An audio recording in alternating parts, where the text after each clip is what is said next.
greatest of all teachers and giver of love, hope, faith, and wisdom, look upon your children, the teachers, learners, parents, guardians, and out-of-school youth and adults. We humbly ask for your mercy and forgiveness. Guide us to the right path. May our efforts be blessed with insights and understanding, wisdom and respect for all. Bless us with patience, for the path of learning is never easy. Bless our commitment to keep on learning new knowledge and experiences. Let your light shine upon us as we make our world a better place to live in. Amen.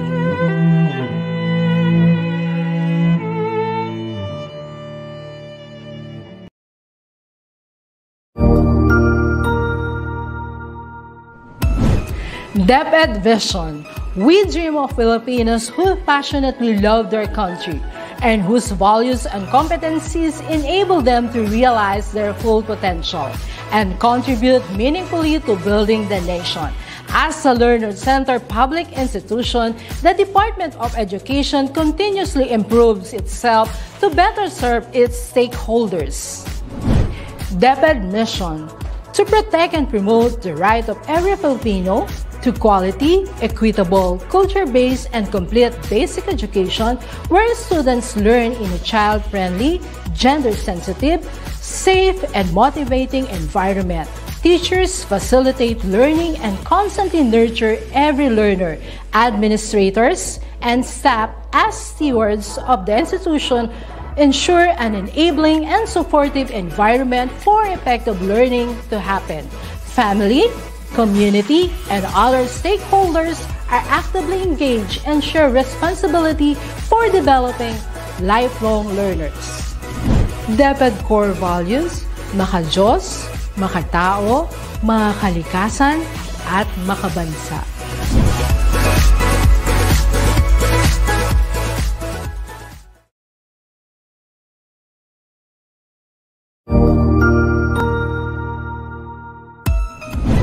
Mabuhay! Good day to all! I am your tutor Madge. Welcome to Itulay, a free online tutorial, an initiative of the Department of Education, Information and Communications Technology Service, Educational Technology Unit, ICTS EdTech. This program is aimed at helping and assisting learners from kindergarten, senior high school, ALS, Alive, and SPED learners. Aside from answering the modules, the Itulay is offering programs which you will surely look forward to. Together with our parents and teachers, the Itulay will bridge the gap where difficulty and ease meet in learning new knowledge and skills. So, let us prepare our modules, pen and paper. Ready your mind to see and hear worthwhile and interesting lessons. Let us now study and learn, together with our volunteer online tutors. Tara na!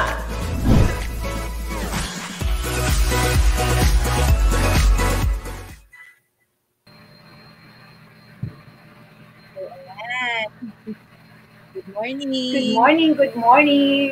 Happy New Year. Happy New Year, Ma'am Ruth. Happy New Year din po sa ating lahat.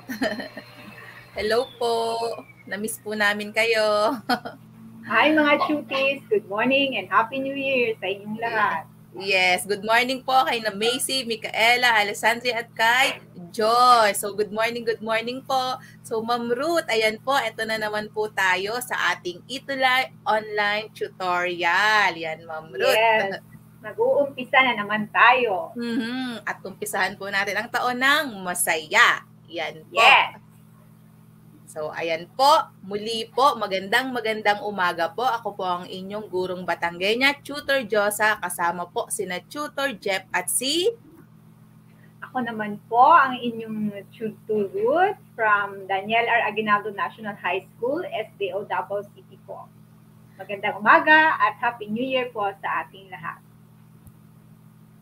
Yes, ayan Ma'am Ruth. Nakikita niyo po ba ang nasa screen? Yes. Yes, Ma'am Ruth. So, Yes. Itulay is celebrating, Ma'am, its first year anniversary. So, Ma'am Ruth, tayo po ata ay September pa magse-celebrate ng ating anniversary. Ano po? Pero Oo po ang nga. Itulay, ang Itulay po ay nag-start noon pong last year po, January, sa pangunguna po nila Sir Mark Anthony C. at Sir Mark Anthony Hamisal, kasama po yung iba pang EdTech unit. Ano po? Nakakapanood Yes. na po ako dati eh. Ano nga po? Yes, ako rin. Kaya Yes masaya po. ako na naging Itulay tutor. Yes po, opo. Masayang-masaya po. At at kasama na po tayo sa celebration ng 1 year na ito. Ano po, sana po ay madami pa po tayong celebration na ma-celebrate. Ano po? So hello po kay Ronarin, Joanna, Micaela at kay Samantha. Hello po sa inyong lahat. Yes. Hello, Yes, Samantha. Yan, ang ating mga loyal cuties. Yes po, yes, ma'am. So, again po, Itulay, happy first year anniversary po mula po sa amin po na TLE department. Yes, Ma'am Ruth? Yes,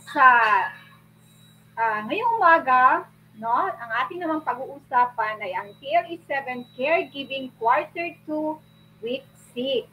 Tutor Josa. Yes, ma'am. And ang atin pong topic ay kadugtong ng topic na diniscuss namin ni mini tutor Joanna last time. So yung pong perform aftercare activities for tools, equipment, and paraphernalia in caregiving. So ito po yung mga hindi pa na-discuss na mga tools and equipment. So i-discuss po namin ngayon ni Tutor Ruth. Yes. At ang objective po natin, Tutor Ruth? Okay, ang ating objective, okay, 1.1, clean tools, equipment, and paraphernalia after use. 1.2, store tools, equipment, and paraphernalia in the appropriate area. And 1.3, check tools, equipment, and paraphernalia regularly for orderliness and tidiness. Tutor Josa. Yes po. At bago po tayo mag-start, tingnan muna po natin kung naaalala ng ating mga cuties yung diniscuss namin last year. So napakatagal na po So ito yung mga kailangan or mga ginagamit natin sa pagpe-perform ng aftercare. So tingnan nga natin sa ating mga cuties kung may naaalala pa sila sa mga ito. Paki-type nga po mga cuties kung may natatandaan pa kayo. Tingnan nga po natin. Kahit alin dyan, kahit alin ang mauna, i-reveal natin mamaya isa-isa. So, tingnan nga natin. Patingin nga po kung may naaalala pa kayo. So, naaalala nyo pa ba itong nasa unang picture? So, tingnan nga natin. Antayin po namin kayo. So, tingnan natin, Tutor Ruth, kung may naaalala sila. Ito po isa ang una ay ang liquid soap. So, antayin po natin ng mag-type kayo kahit alin dyan, kahit alin. Kahit yung pinakahuling picture, tingnan po natin kung natatandaan nyo pa. So, ang sunod po ay baking soda. Yes. Ano po kaya itong sunod? Tingnan nga natin. Parang nalimutan na ata ng ating mga cuties. Sumama na ata sa paputok. Mga nagpaputok. So, alam naman natin na bawal ang paputok, no? So, ang mga ginamit lang natin na paputok ay yung mga safe. So, iwas-iwas. Okay. Yes, si Joanna Marie, ma'am, nakasagot. Baking soda. Yes. Ito pa. Yan, baking soda daw. Sabi ni Macy. So, kahit alin dyan, hulaan nyo. Okay, sabi ni May is baking soda. Opo, ayun, lemon. So, tingnan nga natin kung nandyan ng lemon. So, meron din tayong water. So, syempre, napaka-importante ng tubig. Meron din tayong katabi naman ni water ay, so, yan, damp cloth daw, sabi ni Samantha. So, sponge. Damp cloth. Okay, Samantha, hi.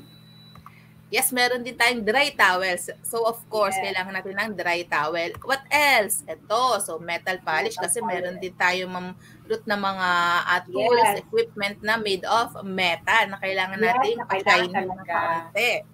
Yan. Ano daw? Sabi nila, water, vinegar. Yes. Joanna Marie, Orlanes.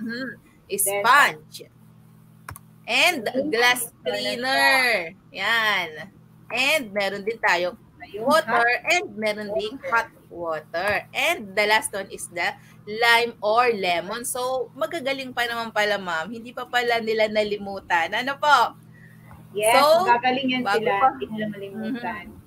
bago pa po nila malimutan ng iba, so mag-start na po tayo, Ma'am Ruth. Okay, Tutor Ruth. mag-start tayo.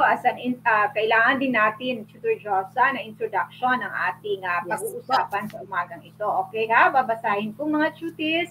In dealing with tools, equipment, and paraphernalia, attention to details is the best means to prevent future problems from happening. Yes, totoo talaga yan. It is a must that tools, equipment, and paraphernalia are properly cleaned and stored after usage. Hindi lang napabayaan mo yan, no? Kailangan linisin mo talaga. In addition, a maintenance schedule should be in place to make sure that it will operate efficiently para magamit mo pa ng pangmatagalan. So, kailangan meron tayong maintenance check na tinatawag. Yes. Yes, Tutor. Okay. So, ituloy nyo na po, Tutor Ruth. Okay. So, number 1, in cleaning and storing sphygmomanometer. Ako no, sometimes mahirap i-spelling itong sphygmomanometer dahil ang haba-haba. Pero ano ba ang sphygmomanometer? Ito yun siyang ginagamit natin para i-monitor ang ating blood pressure. So, paano ba natin i-maintain, no, ang sphygmomanometer? Okay, number 1. Yes. Number 1 is clean the aneroid gauge, valve, and inflation valve by wiping it with slightly damp cloth and alcohol pad. So meaning, hindi natin siya ilulubog sa tubig ha, mga chutis. Di ba, Tutor Josa? No? Yes, ma'am. Yes. Anuhin lang natin, yung medyo hindi masyadong basang-basa rin at tamang-tama lang po talaga. Number 2, integrated one-piece cup. You may safely clean the cups with a damp cloth pa rin. 70% alcohol or 0.5% bleach solution may be used. So, pwede tayong gumamit ng alcohol. Pwede rin po ng bleach or wash it with warm water, 140 degrees Fahrenheit or 60 degrees Celsius maximum po, mga chutis. Okay, Tutor Josa? Yes, Tutor, parang ang sphygmomanometer ay in-sterilize lang po. So, base po sa mga ginamit is alcohol and warm water. Parang in-sterilize lang po.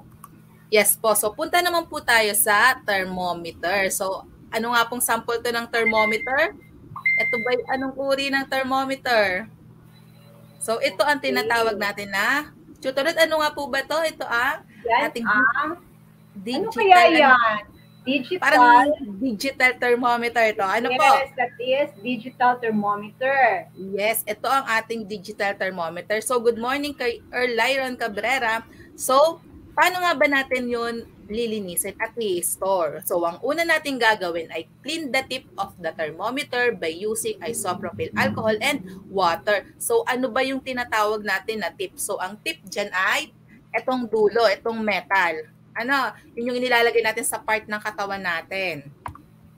And sunod is wipe away any lubricant from the digital thermometer with a clean tissue or a paper towel. So pag meron pa daw mga natirang kung ano man na nandoon sa ating thermometer, so i-wipe lang natin using a clean tissue, ha? Hindi lang basta-basta tissue, dapat is clean tissue or paper towel. And then, pagkagamit natin, store the unit in some protective case when you do not use it. Kasi meron naman pong mga lagayan, di ba? Mga chutis, tutorot, may lagayan po ang ating mga thermometer. Ano po?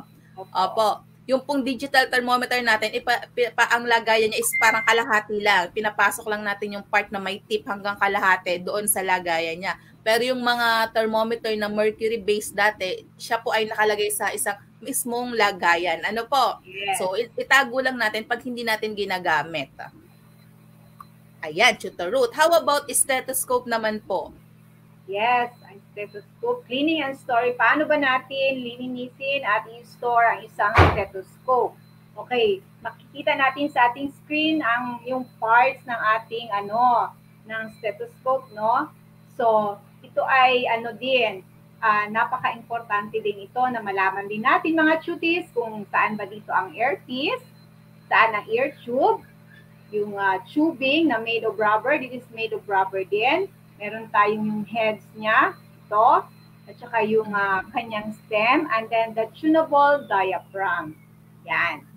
So, Yes. Tutor Josa. So, in cleaning this one, number 1, wipe it with a 70% isopropyl alcohol solution. So, talagang dito, ang nire-recommend mga cuties ay alcohol. Then, number 2, wipe down stethoscope at the earpieces, continuing down the tubing and ending around the bell and diaphragm. You know, Teacher Josa, it is very important na talagang ang ating stethoscope ay ating nililinisan because may mga pagkakataon kasi mga cuties na hindi lang tayo ang gumagamit ng ating stethoscope. So in order to avoid yung ear infection, so it is a must na talagang lilinisan natin siya ng 70% isopropyl alcohol. Then number 3, take the diaphragm apart to remove dust, lint or debris, and clean it well before reassembling it. Store the unit in its protective case after using because sometimes Tutor Josa, kasi yung parang parang sa atin na wala siyang rumi because lang naman, dinidikit lang naman natin siya sa katawan ng tao, di ba? But then, ang talaga, yung stethoscope niya, yung kanyang, talagang may yan, yung sometimes yung mga, di ba, yung pawis, sometimes hindi nakikita. Yes, hindi nakikita, may mga dust. Talaga, nandoon yan. So, kailangan siya linisin. Di ba, mga cuties? Yes. Okay daw, okay. Yes. So, ang sunod naman po natin ay ang electric knife. So, ako po ay hindi pa nakakita ng electric knife sa totoong buhay. Sa YouTube lang po ako nakakita. And pareho tayo. Yes, ma'am. Kasi sanay na tayo sa mga pillar or sa mga kitchen knife lang. So sa mga cuties natin, sino ba sa bahay nyo ang merong electric knife? Yan. Para hindi na tayo. Sino po kaya sa ating mga cuties, ang mga RK or mga rich kid na merong electric knife? So ayan po, electric knife. Pag meron kanya, social ka. Yung po sa tingin natin, pag po may ganyan, makabili na nga po ng ganyan para naman magmukhang social. Mamaya, bibili ako ng ganyan, Tutor Josa. Sa Shopee mo, baka meron. Dalawahin mo na. Yes, ma'am. So ito, ang may blade yan may handle and may blade. And siya ay kagaya ng nakalagay dyan, electric. Siya po ay nakasaksak sa ating kuryente pag ating ginagamit. So, paano nga ba natin yan lilinisin? So, ang unang-una daw natin gagawin is, ayan, turn off and unplug. So, wag na wag lilinisin ng nakasaksak pa. Ano po? So, at kung ang atin naman daw pong electric knife ay yung natatanggal yung cord, so alisin natin yung cord kasi merong nadidetach or natatanggal yung cord, aalisin natin. So, if the cord is not detachable, you must be careful so that the cord does not get wet. So kapag hindi naman daw natatanggal yung cord, so mag-ingat-ingat tayo kasi baka mabasa, so hindi natin napansin, nabasa, naisaksak natin, so may chance na tayo ay makuryente. And wash the blade with water and detergent. So parang naghuhugas lang din tayo ng mga simpleng kutsilyo natin. Gagamit tayo ng water and detergent. And, yan.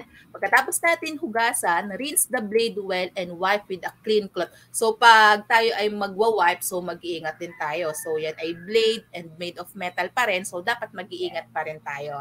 Then, wipe the exterior with a damp cloth followed by a dry one. So, lagi nating tutuyuin. Kasi yan po ay electric. So, lagi natin dapat ay i-make sure natin na sila ay tuyo. And place the knife inside its box and store in a kitchen cabinet. So, wala atang mga sabitan ang mga ganyan, ang mga kitchen knife na ganyan, yung mga electric knife na ganyan. So, ibabalik natin siya sa cabinet at i-store natin sa ating kitchen, ay ilalagay natin siya sa box at i-store ulit natin siya sa ating kitchen cabinet. So yan, how about naman Tutor Ruth, storing and cleaning sterilizer? Oo, paano nga siya? Paano ba i-store at lilinisin ito? Yan. Number 1, remove the wraps of the sterilizer. Kasi sa loob ng sterilizer, merong wraps niya doon. Meron yung paglalagyan mo ng kahit halimbawa yung mga like spoon or forks or yung mga Opo. ganun. Then, Para wipe the magpatungan. interior. Yes, with a clean, damp sponge. Then number 2, put 1 cup of white vinegar into the sterilizer. Bakit kaya white vinegar ang sinabi dito na gagamitin? Bakit kaya hindi pwede pa yung mga may kulay na vinegar? No, Tutor Josa? Opo, tingnan natin tutor at mamaya kung bakit nga kaya white vinegar. I-reveal natin mamaya. Yes. Okay. Number 3, turn on the sterilizer and allow it to run through its cycle. So meaning, pag linisin mo siya, kailangan i-on mo din. No? Turn it in its own cycle. When the cycle is done, unplug the sterilizer and allow it to cool down. Oh, yes, mga chutis, huwag ninyong subukan na hindi nyo i-unplug tapos ang init-init tapos linisan ninyo. Delikado po yun. Huwag gawin. Then, pour any remaining liquid down the sink. Okay, then number 4, wash the interior well with cool water and use a clean sponge to remove any buildup that came loose as a result of the cleaning process. Kasi, Tutor Josa, sa paglinis kasi yan, meron talaga yung natitirang mga dirt or yung na talagang may iwan siya doon. Mm-hmm.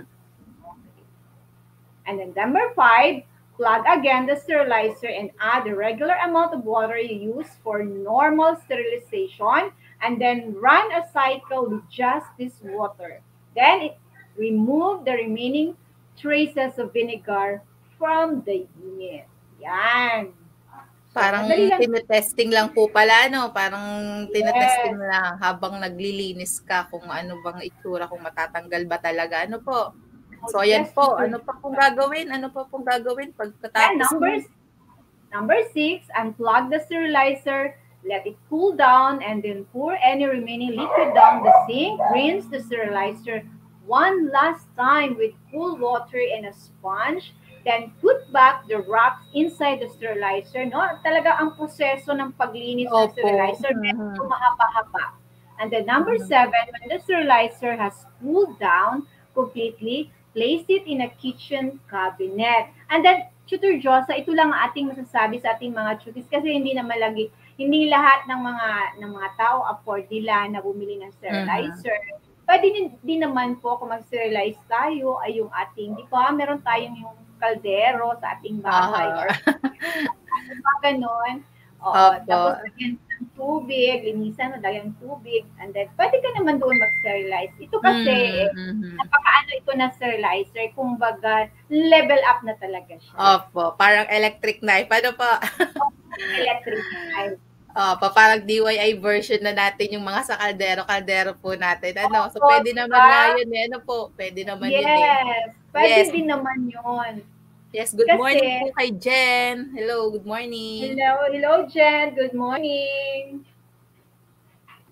Yes, Tutor Josa. So, ayan. So, tinatanong Tutor Dot kanina, bakit daw ba white vinegar? So, white vinegar as cleaning agent. So, ang sabi dyan, white vinegar is the best vinegar for cleaning because it doesn't contain a coloring agent. Yes. In addition, it won't stain surfaces. So, nakalagay yan white. So, purong-purong white. So, ilagay man natin kung saan-saan. Hindi siya mag-i-stain or ano ba Tagalog sa stain? Mamantsa. Yung Hindi yes. siya mamantsa. So, yan pong information na yan is galing sa healthline.com. So, legit po yan ha. Legit. Oo. Yes, Tutor Ruth. Things to remember. Ano naman ang dapat alalahanin? Yes. As a caregiver, no, you should be aware that this job entails dependability on your part. Yes. Siguro no, as of now, ang ating mga chutis ay kasi mga bata pa sila, nag-uumpisa pa lang sila, no? Pero ito po ay kung sa totoong buhay talaga, kung ikaw ay isang caregiver, talagang it is your responsibility din kasi ikaw ang nag-aasikaso sa iyong patient, no? Ikaw yung gumagamit ng mga tools, equipment, and paraphernalia. So it is your duty to ensure that all tools, equipment, and paraphernalia are cleaned and stored properly. Yes. So talagang hindi ka magiging efficient naman kung talagang hindi mo din gagawin yan. So in addition, it is your task. So task, no, to observe a maintenance schedule for this. So meron kang timetable, meron kang schedule kailan mo linisin ang yung electric knife, yung sterilizer.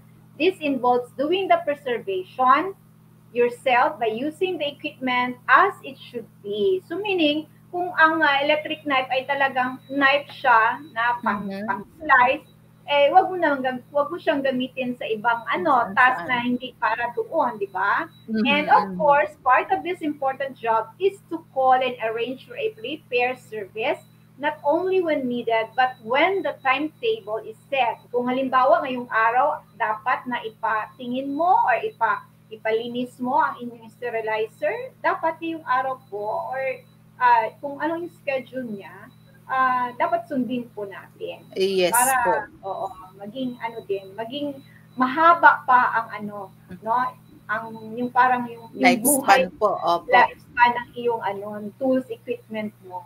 Yes po. Nasa pag-aalaga lang yan. Ano po, Tutor Ruth? Nasa pag-aalaga lang kung paano magtatagal. Kahit naman po, kahit hindi mga tools, nasa pag-aalaga lang yan kung gaano kahaba ang lifespan ng isang bagay. Ano po?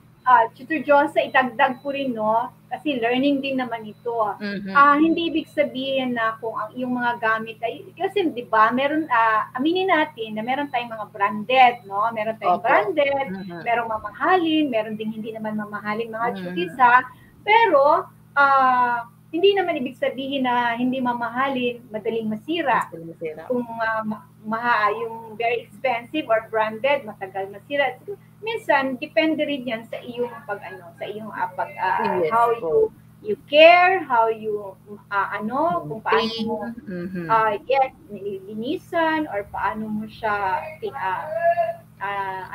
parang, aalagaan, opo. I-maintain, opo. Yes, ganun. Iyan po, at tingnan na po natin kung may naaalala pa ba o natatandaan pa. Pero siguro naman tandang-tanda pa nila. Napakasimple lang naman po ng gagawin nila para sa ating evaluation. So, itatype lang po nila type true if the statement is correct and false if not. So, tingnan natin ang number 1. Mga chutis, ready na ba kayo? Bilis-bilisan ng pagtatype true or false lamang. So, question number 1. So, ako po muna tuturuan So, question number 1. So, in cleaning an electric knife, detaching the cord from the knife is necessary. So, yan ay dun sa mga detachable na cord. So, okay lang ba or kailangan ba na alisin natin ang mga electric cord sa ating electric knife? So, tingnan nga natin ang sagot ng ating mga chutis. Ano kayang sagot nila? True or false kaya? Dapat kaya or hindi? So, tingnan nga natin. Nasa kaya ang ating mga chutis? So, sabi ni Miss Janet, it's fun to type this word. Wow, sabi ni Miss Janet, is true if detachable. True, sabi ni JB. Ayan po. Hi, Janet. Medyo Samantha, true. Late lang po siguro kasi talaga, Ma'am Ruth, late. Oo, late. Pero nandiyan sila, hindi sila mawawala. Lagi silang nandiyan. Ayan po. Sunod-sunod na Earl, si Joanna, si Ariana, si May, ayan po si Alessandra. Samantha. Ayan po. So, sagot lahat nila ay true. So, tingnan nga natin. So, yes. Ay, true. Tama. So, galing galing. Number 2, Tutor Ruth. Number 2, clean the tip of the thermometer by using isopropyl alcohol and water. So, number 2, lagyan nyo ng number, ha? Opo. Lagyan mga chutis, lagyan nyo ng number para hindi tayo malilito, Lagyan ng number 2. Anong sagot nyo? So, number 2. Oo, lagyan. Walang mga Sir Lyron, walang nakalagay kung anong number. Ano kayang number yan? Number 1 pa sila. Si May na true. Ayan, may number 2 na po. Mabilis mag-type si Ariana. Hello, Ariana. So, sabi ni Ariana is true. So, i-reveal na nga natin kung true ba. Yes. So, ang tip ng thermometer ay nililinis ng alcohol and ng water. Napapatip na ng alcohol eh. Okay lang yan, so tama sila. Okay. Tama po sila. Yes. Ang dami. Late lang talaga. Late lang. Opo, late lang. So, number 3. Punta na po tayo sa number 3. So, if you need to disinfect your stethoscope, you may wipe it with a 40% alcohol solution. So, number 3. Ano kayang sagot sa number 3? Tingnan nga natin kung Okay, nakinig sa sila. number 2. Kasi parang yan ay sinabi ni Tutor Ruth. Yes, Hindi sinabi ko tututulit ito. yan. Dapat 40 ba? Okay, reveal natin. I-reveal na natin. Nasaan kaya ang mga sagot nila? Yes. Late lang yan. Yan. False. Ay, Atin natin. false. Ayan. Meron Ay, nga ba? Joy. Ang sagot Yes, Joy Joy ay... Incarnacion. Sabi ni Joy ay... Congrats. Sabi Ay, ni false Joy, siya. true. Ay, true ang sinabi. Opo, pero false ang sagot natin. Yeah, false false pala. yan. Si Ariana yan. Naglalabasan na Tutor Ruth. Ang false. Yan, yan. Okay, Joy. Earl, Samantha, Ariana, hello sa inyo. Yan, Joanna, hello. So, punta tayo sa number 4 para ma-type na agad nila. Yan na, basahin nyo na agad para makapag-type na kayo. So, number Okay. 4. Okay, number 4, you may clean the aneroid gauge, valve, and inflation valve by wiping with slightly damp cloth or alcohol pad. Yan. Ang pati si sagot. Janet natatawa na sa atin. So, sabi ni Samantha is 70% dapat. 70%. Yes, Samantha, Dapat. 70%. Yes. Yan, 70% Okay. po dapat, sabi ni Joanna. So, kagagaling Ay, ng ating, parang yung Joanna. ating mga mini tutor. Oo, Ay, ang sabi gagaling ni no, ma'am. 3 false daw. O, 4 Yes. kaya. Late na naman sila sa 4. Tignan natin. True. Wala pa So, dito. lalabas na True. yan, ma'am. At tayo lang natin, lalabas na yan. Sunod-sunod na yan ulit. So, punta na kami sa 5, ha? Hindi namin kayo yan, o. Naglalabasan na ulit. Nandiyan na. Number 4, wala pa. Wala pa Opo. dito sa akin. Meron naman sa akin, true daw, sabi ni Ariana. So, punta Ay, na tayo very sa good, 5. Ariana. Pati po sa Earl, true din daw. Ay, naku, ang galing. Yan, true pa din po, sabi ni Samantha. Ay, Number Samantha. 5. True pa din po. Yes. So, number 5 na tayo. Cleaning the stethoscope is starting at the earpieces helps prevent the spread of ear infection. Parang sinabi sinabi ni ko yan. Tutor Ruth. Opo, parang Yes, nadinig ko din sinabi ko kanina. yan. Nakikinig kasi Okay. ako kay Tutor Ruth eh. Kaya yan, alam ko din to. Ano kayang sagot? Yan, sabi ni Samantha, true daw. Tingnan nga natin Ay, yung iba. number 5 is true. Sabi ni Samantha. Tingnan natin, baka ginagaya lang ng iba. Sagot ng iba ha. Okay. Pabilisan to ha. Oh, number 4. So, yes. Yes, number Ay, 5 ang galing. is true. Galing. So, number 5 is true. Tama naman, di ba po? Yes. Ano po, sinabi po na kailangan ay mag-start sa earpieces. Kasi pag nag-umpisa ka sa baba, paakyat dun sa earpiece, edi na yung mga bakterya is nadala mo na ulit dun sa earpiece, Oo. di ba po? Ano po? Yes. So, dapat is pababa tayo. Hindi tayo laging mag-uumpisa sa kung saan man mag-uumpisa ng paglilinis mula baba pataas. So, taas, pababa ang paglilinis. Ano po? So, very good sa ating mga cuties. Ayan, kay May, Alessandra, Earl, Joanna, Yes, Ariana, Joanna, yan po. Samantha. Nasagot pa po sila. So, ayan po. Tutor Ruth, for references, saan po ba natin Yes, pinuha for ating mga references tinuturong naman, ito? okay, kinuha namin ito sa K-12 Basic Education Curriculum Technology and Livelihood Education Learning Module, Caregiving Exploratory Course, Grade 7 and Grade 8. Then we have also the Technology and Livelihood Education Caregiving Exploratory Course, Module 1, Week 1 and 2. Okay. By, ang writer po Okay. niya ating... Ang writer niyan ay, of course, yours Yes. truly. And then the editor is si Ma'am Shireen R. Tuong, and the reviewer is si Ma'am Ana Monica A. Fonseca. Yes. Ayan. So, hello po kay Felix Manalo, watching, listening, yan. Nakikinig na, nanonood pa. Ayan, ang magaling. Wow! Thank you. Felix A. Salamat. Manalo. Galing po siya sa ang school? Anong school po siya? Magdalena H. Gafford High School? Ano po, tama po, yung school nga? Echage West District. Saan po kaya yun? Hindi ako masyadong pamilyar doon.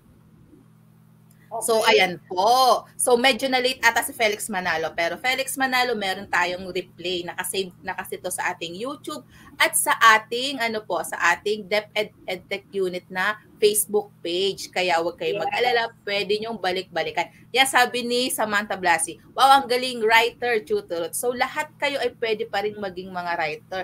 Kung idol niyo si Tutor Ruth, pwede nyo siyang gayanin. Subukan nyo na. Lalo na si Samantha, nakikita ko siya, napaka-active niya. Ano po? So, galing-galing. So kami ay nandito para maging inspiration. Ano po? So pag meron kayong mga iniidolo na kagaya niyan, mga cuties, kako-cuties nyo. So, kung gusto nyo silang gayanin, idol or sige lang, push lang ng push. Ano po? So, wag mahiyang gawin kung ano ang dapat natin gawin. Lalo na ngayon, magandang mag-umpisa ano po ng mga gusto nating gawin. So, any year naman po, any month naman, pwede mag-umpisa kung anong gusto nating gawin. Pero tayo mga Pilipino, di po ba? Parang mas gusto natin laging Bagay gusto natin mag-umpisa ng January. So feeling po natin ay parang wow, ang sarap mag-umpisa pag January ng bagong buhay. Ano po? Pero any month naman is pwede. Ano po? So salamat po kay Miss Janet kasi meron po tayong napapansin niya po ang ating mga pagkukulang. So ganyan naman po tayo, di ba? Yes. Hindi na tayo perfecto. Ano po? So salamat thank po. You. Yes, thank you Ma'am Janet Flood Pata. Yes, we will always babantayan po namin ang spelling po, yung mga yung mga kulang. Siguro lang sa pag-type po nagmamadali or na-appreciate po namin yung mga ganyan. Hindi po kami nagagalit. Ay, bakit po pinapansin nito na ano? So kami po ay na-appreciate po namin kasi po hindi naman po nga perfecto, di po ba? Kahit na po na-check na po, hindi pa rin po nakikita, di po ba? Kahit ilang-check na, may makikita at makikita pa rin po tayo pagkakamali. So yan po naman ay siguro nga po kulang lang. Ano po? So dadagdagan po natin yan. Ano po? Huwag kayong mag-alala. Next time po is nandiyan na po ang I. Ano po? So, thank you po. Yes. So, ayan po. Muli po. Yan. Again po, Tutor Ruth. Ako po ang inyong gurang Batanggenya, Tutor Josa. Kasama po si Tutor Jeff at si... Okay, ako naman po si Tutor Ruth ng Daniel R. Aguinaldo National High School, SDO Davao City. Marami pong salamat sa inyo, sa mga Tagalog, sa mga Bisaya. Daghan kaayong salamat sa inyong sa inyong pagtanaw, sa inyong sa itulay, no? Maraming salamat. Okay, and then Tutor Josa, babatiin ko rin ang aming principal, si Sir Leo B. Asilo, at saka ang aming head, si Ma'am Rosalina Isondo at ang aming mga master teachers, Ma'am Nancy, Sir Jess, at Ma'am Ruby. Yan. Maraming salamat sa inyo.